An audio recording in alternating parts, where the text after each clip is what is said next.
कानपुर में रेलवे के क्वार्टर में अवैध रूप से रह रहे कब्जेदारों पर रेलवे के अधिकारियों की मौजूदगी में बुलडोजर चलाया गया। नोटिस के बाद भी दबंग परिसर नहीं खाली कर रहे थे। 52 रेलवे क्वार्टर में अवैध कब्जेदार के खिलाफ रेलवे का बुलडोजर एक्शन हो रहा है। मौके पर आरपीएफ और जिला पुलिस मौजूद है। बुलडोजर की कार्रवाई के चलते हड़कंप मचा हुआ है। तस्वीरें भी हम आपको दिखा रहे हैं कि किस तरह से लोगों को कहा गया कि आप इस क्वार्टर को छोड़ दीजिए।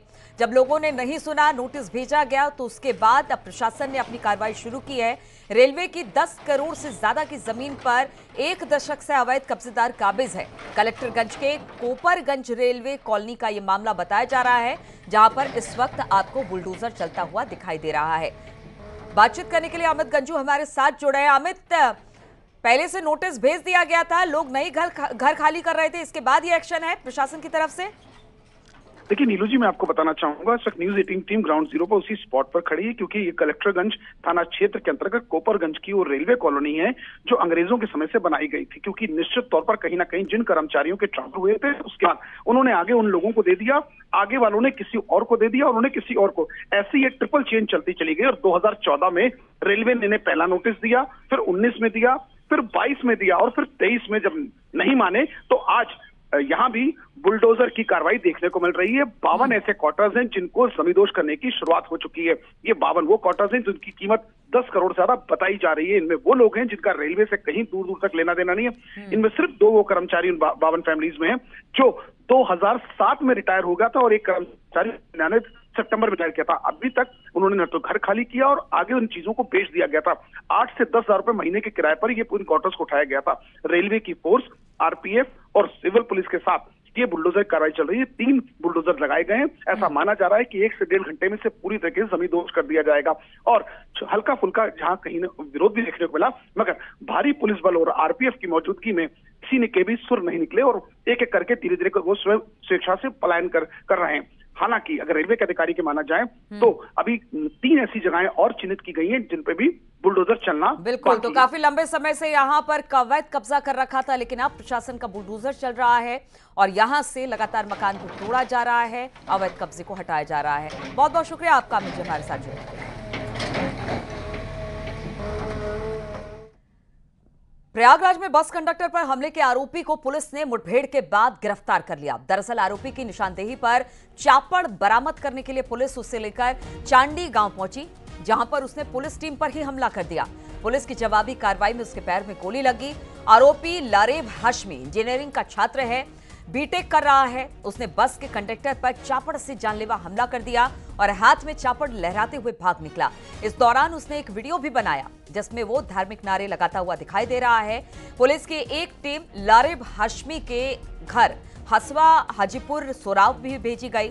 साथ ही पुलिस उसकी गतिविधियों को जानने के लिए इंजीनियरिंग कॉलेज जाकर टीचर और स्टूडेंट से पूछताछ करेगी। हमले के बाद उसने वीडियो बनाकर धार्मिक नारेबाजी की, जिससे उसके जिहादी होने और किसी आतंकी संगठन से जुड़े होने की आशंका जताई जा रही है। लारेब के आतंकी कनेक्शन को लेकर भी छानबीन चल रही है, पड़ताल शुरू कर दी गई है।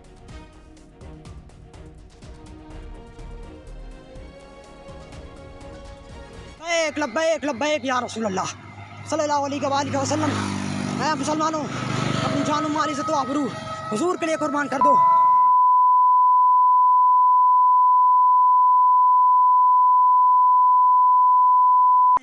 तू बचते सही, तेनू दसना है हुजूर के गुलाम कैसे होते हैं। या खादिम हुसैन रज़वी, आपने फरमाया था अल्लाह की राह में निकलो, फरिश्ते आएंगे। और में दी मदद फरमाओ, एक कत्ल नहीं करना। दुश्मनान इस्लाम दी लाशों के ढेर लगा देने हैं इंशाअल्लाह। लब्बैक या रसूल अल्लाह, लब्बैक या रसूल अल्लाह। अल्लाहु अकबर, अल्लाहु अकबर, अल्लाहु अकबर, अल्लाहु अकबर। ला इलाहा इल्लल्लाह मुहम्मद रसूलुल्लाह सल्लल्लाहु अलैहि वसल्लम।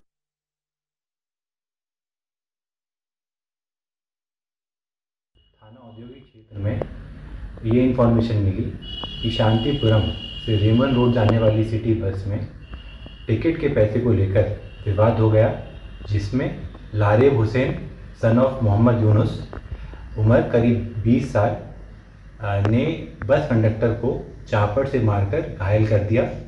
बस कंडक्टर को तुरंत अस्पताल ले जाया गया और लारेब हुसैन अभियुक्त को पुलिस हिरासत में ले लिया गया है।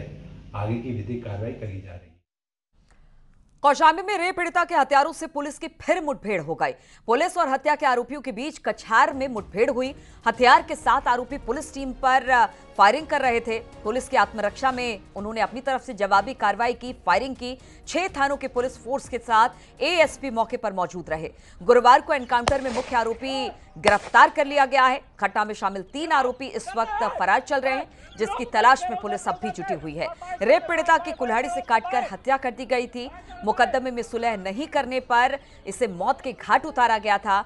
ये पूरा मामला महेवा घाट थाना क्षेत्र के कछार में बताया जा रहा है, जहां पर इस मुठभेड़ को अंजाम दिया गया और जो मुख्य आरोपी था अब वो पुलिस के हत्थे चढ़ गया है।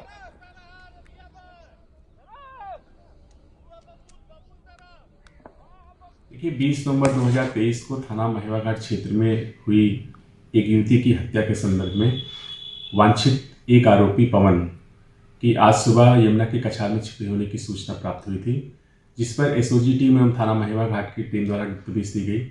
आमना सामना होने पर आरोपी पवन, जो 25,000 का इनामिया भी है, उसके द्वारा पुलिस पार्टी पर फायरिंग की गई। पुलिस पार्टी द्वारा आत्मरक्षार्थ की गई जवाबी कार्रवाई में अभियुक्त पवन घायल हुआ है। उसके पैरों में 2 गोलियां लगी हुई हैं। इसे उपचार के लिए जिला चिकित्सालय मंझनपुर लाया गया है। इसके कब्जे से एक 315 बोर का तमंचा और कई खोखा एवं जिंदा कारतूस बरामद हुए हैं। पूरे प्रकरण में नियमानुसार अग्रिम विधिक कार्रवाई की जा रही है। और यहां पर रुकेंगे छोटे से ब्रेक के लिए, लेकिन ब्रेक के बाद भी लगातार खबरों का